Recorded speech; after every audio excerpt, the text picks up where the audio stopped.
Muito boa noite, amados irmãos. Graça de Jesus Cristo, nosso Senhor, esteja com todos vocês. E vamos dar continuidade às nossas exposições no Evangelho de João. Estamos expondo no capítulo 13. Nossa pretensão é expor o capítulo 13 até o capítulo 17. Nós demos como tema nossas meditações, exposições em conversa com Jesus. Nós vamos hoje dar continuidade ao que começamos domingo passado. Vamos expor João capítulo 13, versos 12 a 20. Nós vamos usar esse texto e vamos usar como tema para esse texto, o tema geral é em conversa com Jesus, e hoje, versículos 12 a 20, em conversa com Jesus, o serviço, a prática, a humildade e a felicidade. Acompanhe em sua Bíblia a leitura de João, capítulo 13, versos 12 a 20.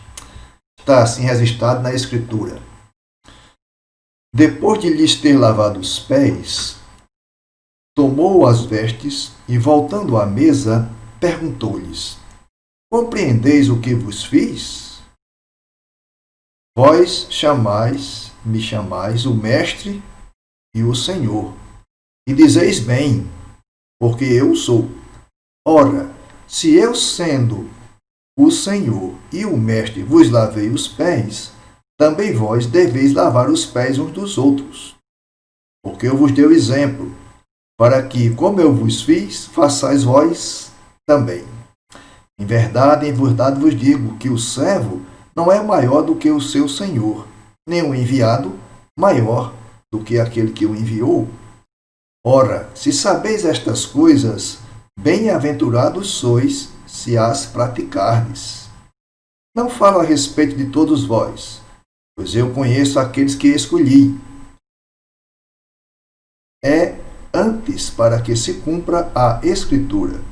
Aquele que come do meu pão levantou contra mim seu calcanhar. Desde já vos digo antes que aconteça, para que, quando acontecer, creiais que eu sou. Em verdade vos digo, quem recebe aquele que eu enviar, a mim me recebe, e quem me recebe, recebe aquele que me enviou. Deus nos ajude a expor com fidelidade a sua palavra nesta noite. Vamos orar. Nosso Deus e Pai, obrigado, Senhor, pela tua palavra lida nesse instante, que ela encontre lugar em nosso coração, em nossa mente, que ela seja bálsamo, que ela seja refrigério, que ela também nos confronte, nos desafie a uma vida digna de sermos chamados de cristãos. Teu Santo Espírito, ó Pai, nós te pedimos que nesse instante a iluminação dele sirva para nós em expor a palavra e para os ouvintes da mesma, Senhor, que o teu Santo Espírito possa abrir seus corações e mentes para que eles entendam a tua palavra e assim a pratique conforme a instrução da tua mesma palavra registrada por Tiago. Que sejamos praticantes e não meros ouvintes da tua palavra. Em nome de Jesus. Amém. Muito bem, meus queridos, o texto que nós lemos tem para nós a continuidade do que expomos domingo, os versículos 1 a 11, tratando do episódio do lava-pés de Jesus. Nós já dissemos que o contexto aqui maior é as últimas horas de Jesus com seus discípulos, lá no cenáculo, onde foi celebrar a Páscoa e também instituir, a partir daí, a ceia do Senhor. E é interessante nós notarmos que esse discurso, essa conversa de Jesus, que João registra em 5 capítulos, tem muita instrução para nós, discípulos de Jesus no século 21. Os versículos que nós destacamos hoje, 12 a 20, é continuidade do episódio do ato de Jesus lavar os pés dos seus discípulos. E esse ato desempenhado, portanto, por Jesus com humildade. Como nós vimos domingo passado, os 11 primeiros versículos do capítulo 13 desse Evangelho de João ressalta a humildade singular de Jesus, que é o que nós vimos, né? O destaque aqui dos versículos 12 a 20, do que nós chamamos de perícope, né? O parte desse texto, é o versículo 17, que nós podemos entender dessa maneira. Agora que vocês sabem estas coisas, felizes serão se as praticarem. Quais são estas coisas? O episódio de lavar os pés, o saber que o servo não é maior do que o Senhor, e o que João vai tratar no seu evangelho, e nós vamos olhar aqui. Em resumo, qual é estas coisas, ou quais são estas coisas? Simplesmente o exemplo de Jesus. Exemplo de quê? De servo, de humildade, daquele servo, né, de serviço e de trabalho para purificar os outros dos seus pecados. No momento em que aqueles discípulos estavam disputando entre si, né, uma posição de glória, como Lucas registra nesse mesmo episódio, Jesus, o mestre, se vestiu de humildade, se vestiu como um servo, se curvou, trabalhou como um servo, um escravo mesmo. Então, ele não estava preocupado com a sua posição nem com a opinião daquelas pessoas. Jesus não estava preocupado em ser servido e nem estar em destaque para as pessoas o aplaudirem. Pelo contrário. E sabem por quê? Porque Jesus sabe quem ele é. Jesus, ele sabe o que tem que fazer, e então ele diz: eu lhes dei o exemplo, para que vocês façam como eu lhes fiz.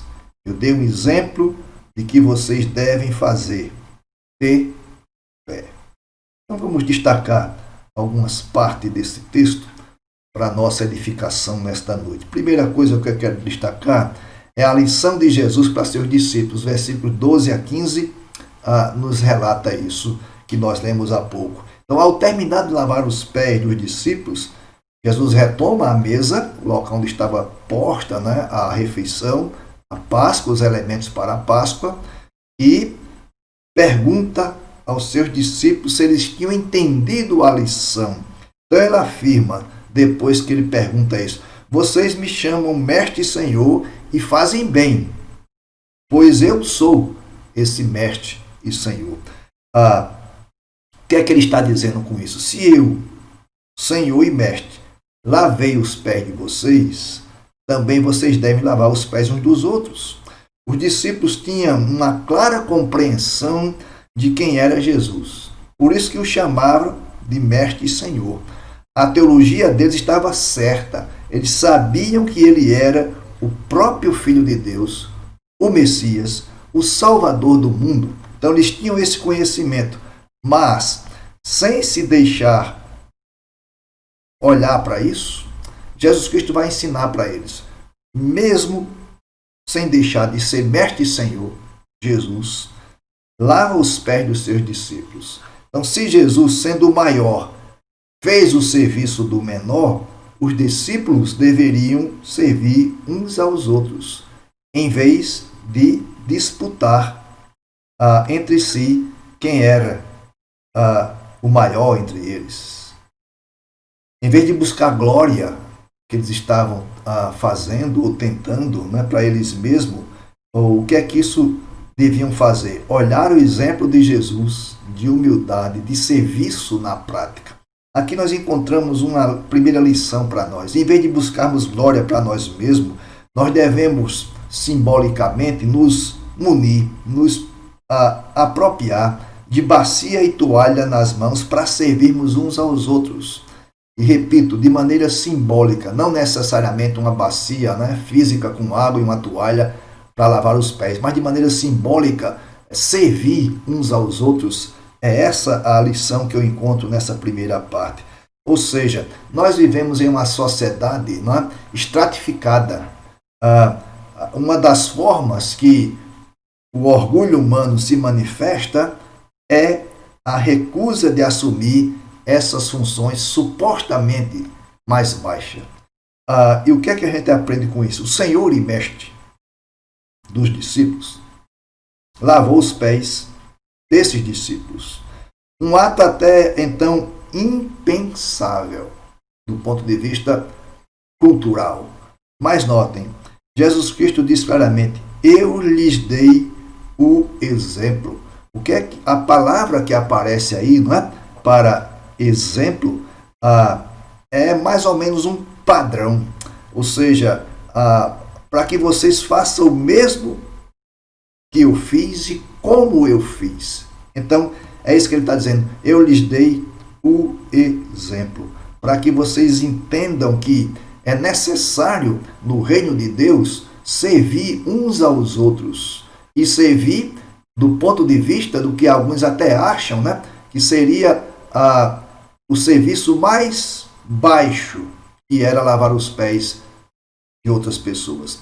Então Jesus disse: eu fiz isso, eu dei esse exemplo para vocês, façam isso também vocês. É interessante a gente prestar atenção nisso, queridos, porque o exemplo de Jesus deve ser marcante para nós. Atente o versículo 16.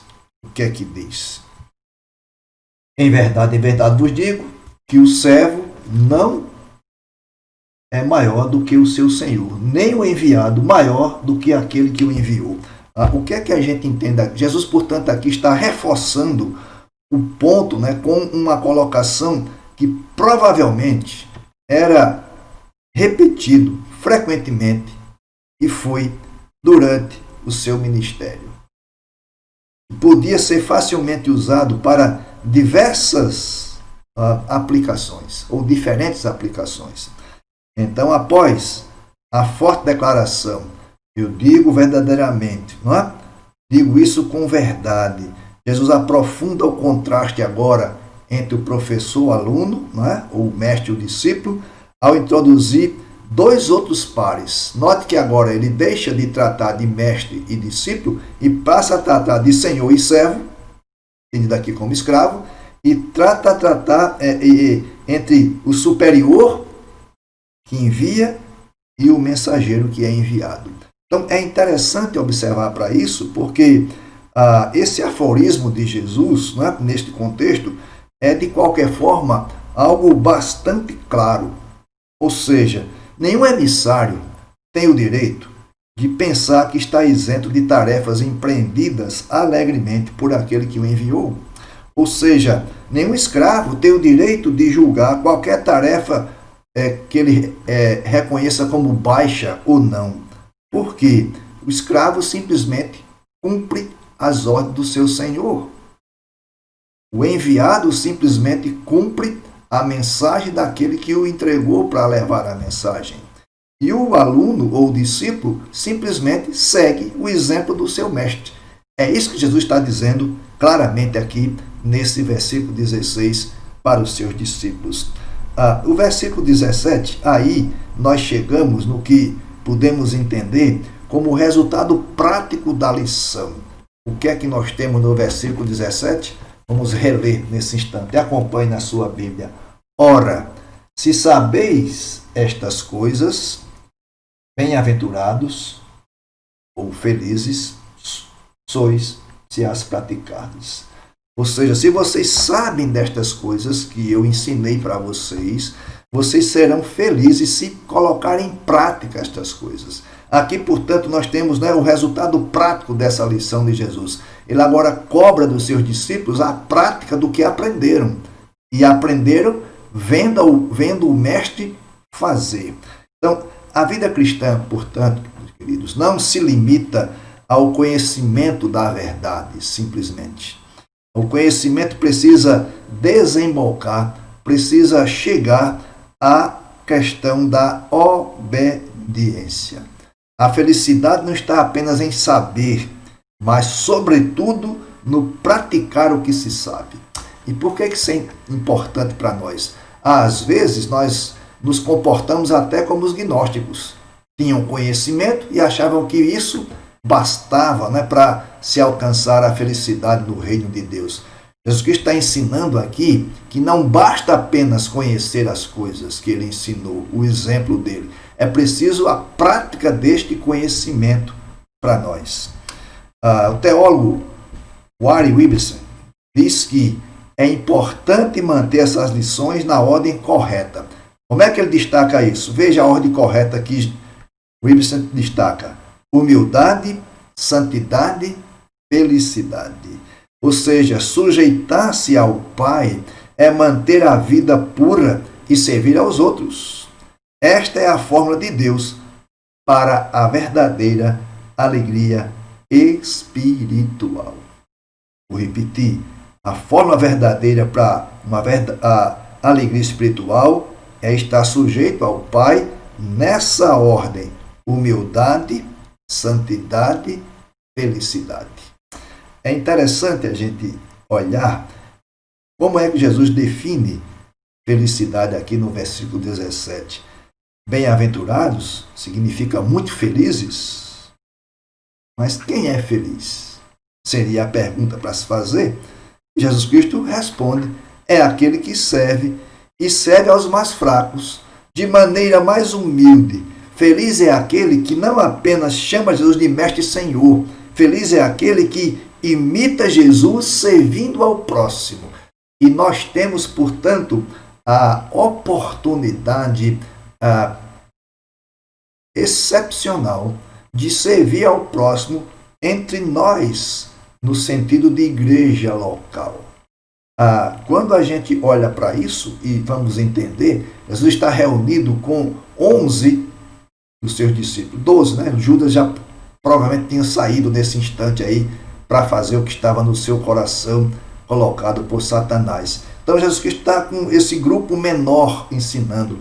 Se vocês agora têm que aprender a servir uns aos outros a partir desse grupo menor, para depois alcançar grupos maiores. Então, para nós seria isso. Nós temos a oportunidade de seguirmos o exemplo de Jesus, de serviço abnegado no reino, com os nossos mais próximos. Família seria primeiro, mas vamos pensar em termos de igreja. Então, nós temos a oportunidade de servir ao reino de Deus na igreja, servindo uns aos outros na igreja. Note que nós não podemos, enquanto crentes, se envergonhar de fazer nenhuma coisa que Jesus tenha feito.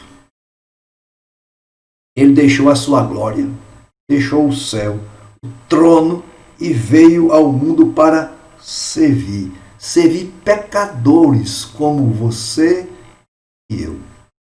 Servir pecadores como nós, que nada merecíamos do serviço de Jesus, mas ele veio nos servir e veio nos servir principalmente com a sua vida, morrendo em nosso lugar. Na vida cristã, portanto, não há espaço para vaidade e orgulho. Nosso Rei Jesus foi servo. Ele se esvaziou, despiu-se de sua glória, nasceu numa manjedoura, não tinha onde reclinar a cabeça, pegou uma toalha, colocou como um avental, pegou uma bacia com água, foi lavar os pés de homens, fracos, cheios de vaidade. E ele fez um trabalho próprio de escravos. Seus discípulos deveriam fazer o mesmo. Nós, enquanto discípulos de Jesus do século 21, temos que fazer o mesmo que Jesus fez, servir ao outro. Ele nos ensina, portanto, sobre a inutilidade do conhecimento religioso que não é acompanhado pela prática. Todo o conhecimento bíblico-teológico que tivermos, e é bom que tenhamos, mas se não resultar em prática desse conhecimento, é inútil. Um conhecimento que não se traduz em trabalho, em obra, em serviço, é um conhecimento estéril e, portanto, não pode trazer felicidade. Não basta conhecer a verdade se não somos transformados por ela. O conhecimento sem amor, o que é que ele faz? Nos envaidece. A fé sem obras é morta, diz Tiago na sua epístola. Então, a doutrina sem vida é inútil. O conhecimento bíblico-teológico que tivermos sem uma vida de intimidade com Deus, de comunhão com Deus, de seguir o exemplo de Jesus, é inútil. Portanto, aprendamos isso. Sabe de uma coisa, amados irmãos e ouvintes? Satanás conhece a verdade, mas não tem nenhuma disposição para obedecer essa verdade. Se nós nos comportarmos dessa maneira, conhecendo essa verdade, conhecendo esse ensino, conhecendo a Escritura, mas não nos dispusermos em obedecer isso, nós vamos estar seguindo o exemplo de Satanás. E não é esse o chamado de Jesus para nós. O chamado de Jesus para nós, como discípulos, é seguir o exemplo dele mesmo, de Jesus. Ou seja, conhecimento sem prática vai descrever o caráter de Satanás e não de um discípulo de Jesus. Por isso, Satanás, podemos dizer, é infeliz, porque ele não pratica aquilo que conhece. Nós somos e seremos felizes se praticarmos aquilo que conhecemos, que é o exemplo de Jesus. Os versículos 18 a 20 vão tratar da vergonha da traição. Jesus agora vai separar, nesse instante, não é, do seu grupo de discípulos, mais tarde chamado de colégio apostolar, ele vai separar o joio do trigo, vai separar a ovelha ou as ovelhas do cabrito, não é? E ele vai afirmar que conhece aqueles que escolheu. Atentem para a leitura, versículo 18, que diz: não fala a respeito de todos vós, pois eu conheço aqueles que escolhi. É antes para que se cumpra a Escritura: aquele que come do meu pão levantou contra mim o seu calcanhar. Ou seja, Jesus, portanto, vai demonstrar que ele sabe que entre seus discípulos há um lobo, né, com pele de ovelha, há um que é diabo, há um que é traidor, e ele sabe disso e sabe quem é esse. Então ele está dizendo aqui, nesse versículo 18, e aqui nós podemos compreender o conhecimento prescrutador de Jesus, revela mais uma vez a sua divindade. Só Deus é que prescruta, é que sonda os corações. E por meio dessa onisciência de Jesus, sendo Deus, é que ele vai dizer, não é, que esse vai traí-lo. Atente que, durante os 3 anos de ministério, Jesus protegeu o traidor. Não é? Jesus deu oportunidades para esse traidor. Jesus fez isso, mas sabia, né? Ele conhecia o coração de Judas. E foi tornando-se cada vez mais e mais endurecido. Ou seja, agora chegou a hora de tirar a máscara, né? De desmascarar quem é Judas, quem é o traidor. E ele deixa claro que Judas não é um crente, não é? É um discípulo, um homem salvo, não é. Isso é muito claro no que Jesus diz aqui. Então, por 3 anos, né, nós vimos que Judas andou com Jesus. Nós vimos que durante 3 anos, né, ele viu os milagres de Jesus. Ele ouviu os gloriosos ensinos de Jesus. Estava presente, né, com Jesus em vários momentos. Ele viu Cristo curando enfermos. Viu Cristo dando vista aos cegos. Viu Cristo purificando os leprosos, ressuscitando mortos. Tudo isso foi presenciado por Judas. Durante 3 anos, né, ele viu Jesus andando por toda parte, libertando os oprimidos do diabo. Ele constatou isso o tempo todo. Mas diz aqui que Jesus vai constatar isso, cumprindo assim a Escritura. Não é? Estamos, portanto, diante agora de um homem, não é, que é possuído pelo diabo e, portanto, caminhando para a destruição. O que é que nós enxergamos aqui, não é? No nosso entendimento? É como se Judas, não é, tapou os ouvidos para a voz de Jesus. Estava lá, caminhava com ele, aprendeu com ele, viu os exemplos dele, mas era como um coração, os ouvidos tapados. O entendimento não era o entendimento que Jesus queria. Ele, portanto, tapa os ouvidos para a voz de Cristo, coração é aberto para os sussurros do diabo. Queridos, isso é possível a gente constatar desde lá o relato da queda do primeiro casal, em Gênesis 3 em diante. O casal, Eva e o seu esposo, Adão, deram ouvidos aos sussurros de Satanás, em forma de serpente. Quando nós, mesmo tendo o conhecimento que temos, o conhecimento bíblico-teológico, dos ensinos de Jesus, temos a capacidade, a oportunidade de aprendermos disso dia a dia, estudando essa palavra. Mas quando nós tapamos os ouvidos para a voz de Jesus, claramente nós vamos escutar os sussurros da serpente. Nós vamos escutar os sussurros que a serpente, ou Satanás, usa no nosso contexto de sociedade. Quantos sussurros chegam aos nossos ouvidos para nos desviar do caminhar cristão?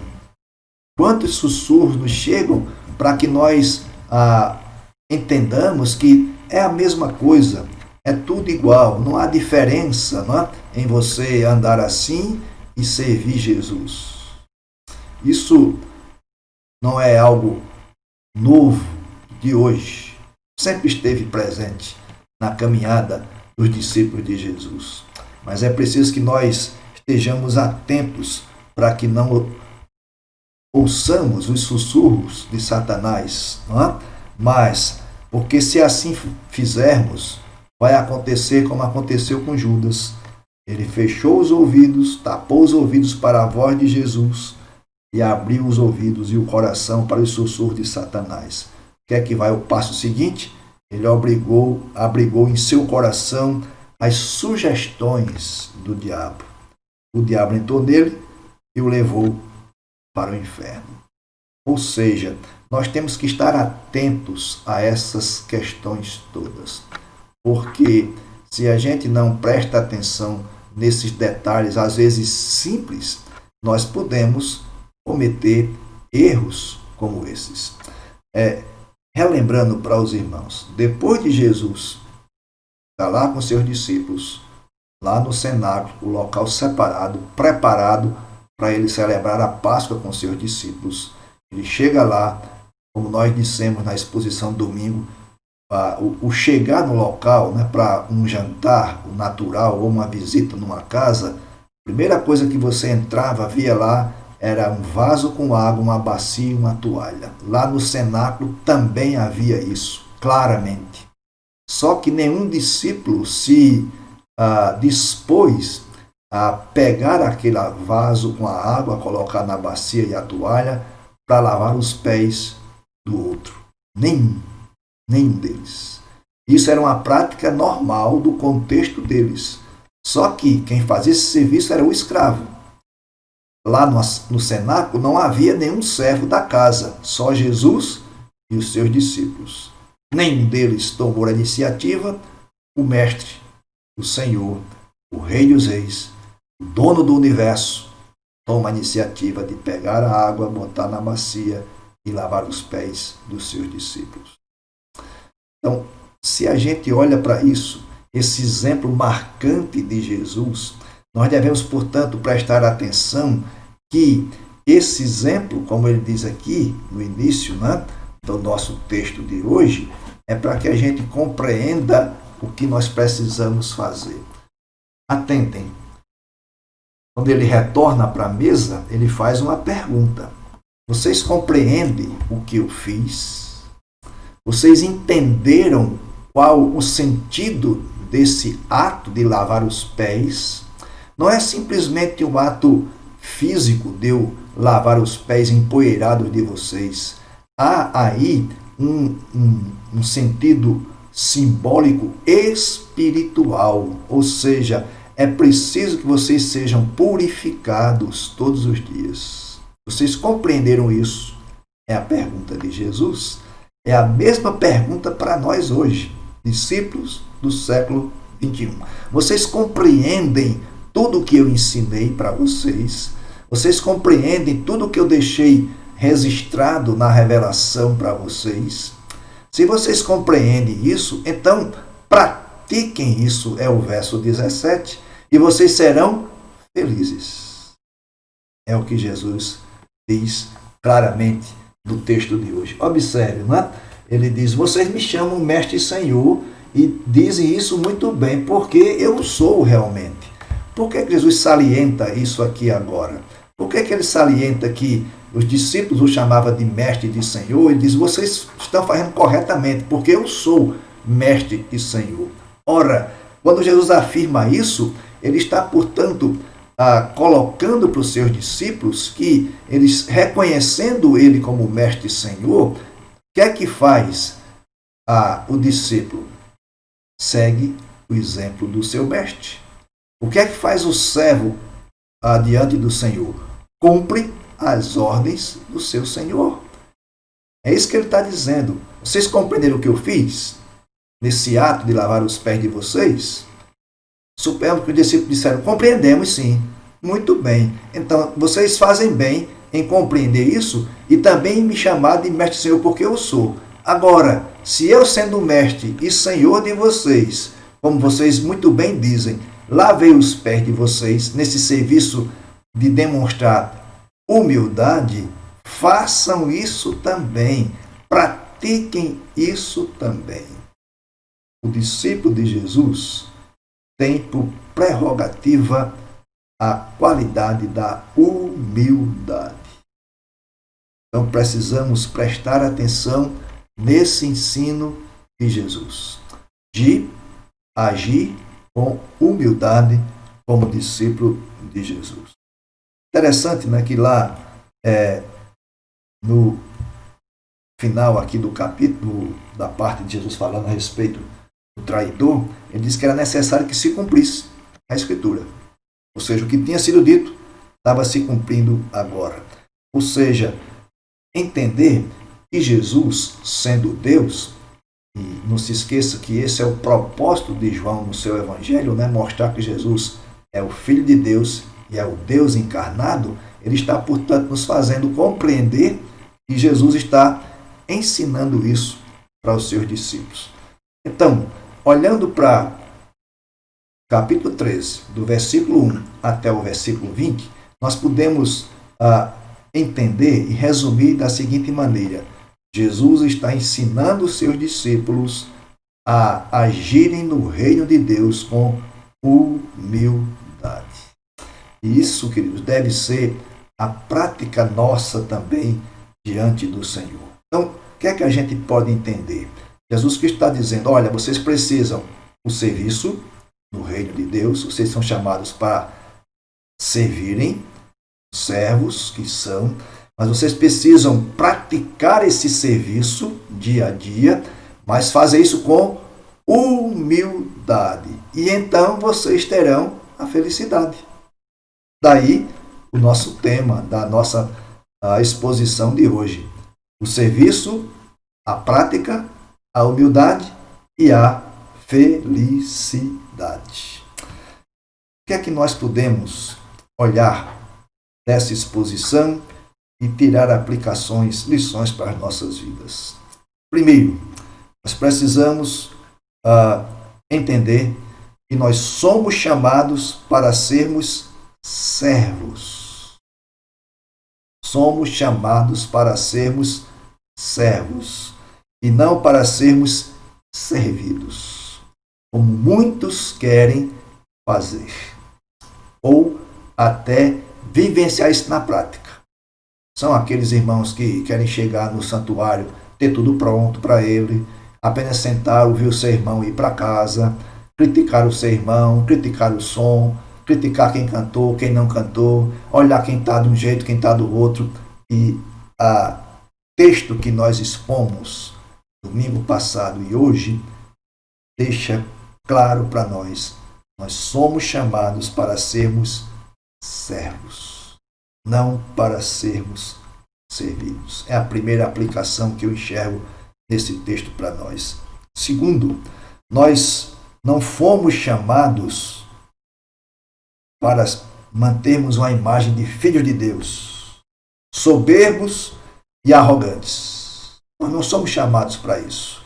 Há alguns que até se arrogam e colocam nesse ser a imagem de Deus. Eu sou filho do rei. E somos. Só que nós não fomos chamados para andar com essa arrogância, com essa soberba. Nós não fomos chamados para sair dizendo que somos filhos do rei e, portanto, melhores do que os outros. Nós somos chamados para, sendo filhos do rei, vivemos com atitude humilde. E nos chama a atenção para nós mesmos. Nós somos chamados para servir. Essa é a terceira aplicação. Sendo chamados para servir e sendo filhos do rei, do rei dos reis, nós temos que andar com atitude humilde e não arrogante. Em quarto e último, aplicação para as nossas vidas, nós somos chamados para servir. E nós temos o exemplo do nosso Senhor e Mestre de um serviço. Serviço de humildade. Ou seja, somos chamados para servir e servir seguindo o exemplo de Jesus com humildade, trabalhar limpando simbolicamente os pés uns dos outros, os pés dos nossos irmãos, simbolicamente. O que é que isso significa para nós? Que nós precisamos agir de tal forma que a nossa ação seja marcada pela humildade, e isso sendo presenciada na relação uns com os outros, na relação de irmãos por adoção em Cristo Jesus, servindo uns aos outros com humildade, atendendo à necessidade uns dos outros com humildade. Isso, queridos, é possível para nós, porque nós estamos seguindo o exemplo de Jesus. Como diz Paulo, na sua carta aos Filipenses, ele deixou a sua glória para estar entre nós, nos servindo. E nos servindo com o que tinha de mais valioso, a própria vida. Portanto, aprendamos nessa noite a sermos servos que agem com humildade. E, portanto, entendamos que andar assim vai agradar a Deus. Andar assim vai nos fazer compreender essa conversa com Jesus. E, portanto, em conversa com Jesus, aprendamos nessa noite o serviço, a prática, a humildade e a felicidade. Que Deus nos abençoe.